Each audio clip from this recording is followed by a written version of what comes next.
Figure of speech में allegory क्या है? एलिगरी एक्चुअल में फिगर ऑफ स्पीच का एक टर्म है।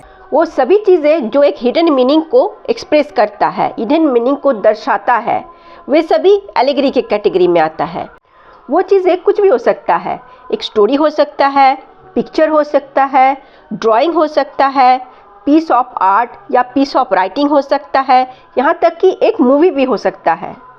तो चलो इस इंटरेस्टिंग टॉपिक को एक्सटेंसिवली समझते हैं। But before then as usual, नमस्ते, मैं हूँ सुलक्ष्मी गोस्वामी और मेरे चैनल इंटीमेट व्यू पॉइंट में आपका स्वागत है।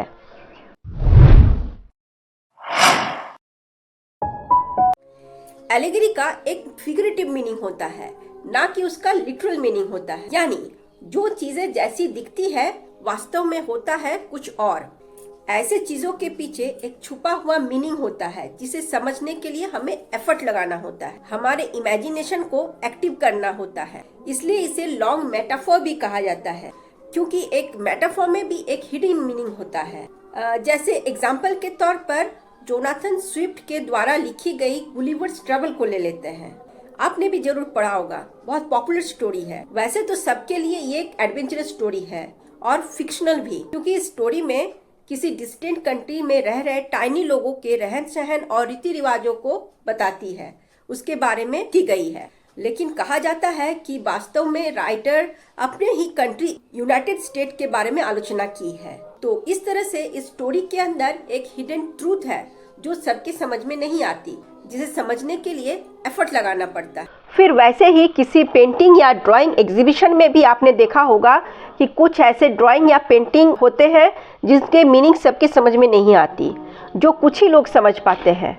अब इसे समझने के लिए एक और एग्जाम्पल लेते हैं। सेकेंड एग्जाम्पल वो है डिज्नी मूवी का Lion King, the Lion King. वैसे तो बच्चों के लिए ये बहुत ही इंटरेस्टिंग और सिंपल मूवी है, लेकिन वास्तव में ये वाइल्ड एनिमल्स के लाइफ साइकिल और एक लीडरशिप के स्ट्रगल को रिफ्लेक्ट करती है।